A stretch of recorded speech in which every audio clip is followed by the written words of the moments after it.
In today's video, I'm going to show you how to check your OneNote version in just a few simple steps. This is really useful if you want to confirm which build you're running, troubleshoot issues, check for updates, or make sure you're following the right instructions for your exact version of OneNote. If this video helps, make sure to hit the like button and subscribe for more quick software tutorials. Alright, let's jump right in. First, open the full desktop version of OneNote. This method works on the main, full-featured application that has the traditional file menu in the upper left corner. If you don't see a File tab, you may be using a different version, so this is important to confirm before moving forward. Once OneNote is open, click the File tab in the upper left corner of the window. This will take you into the Backstage area where account and product details are stored. From there, look at the sidebar navigation panel on the left and click Account.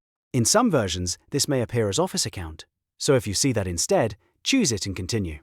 Now look over to the right side of the screen. You should see a section labeled Product Information. This area gives you general details about your OneNote installation and the Office account connected to it. If all you need is the version family or product status, this section may already give you enough information.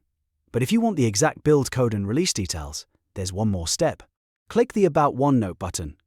A new window will pop up showing the precise software release code, including the version number and build information. This is the best place to check if you need to compare versions, report a bug, or confirm that an update was installed correctly.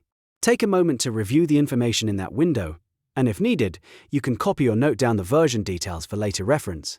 And that's it. Now you know exactly how to check your OneNote version using the desktop app.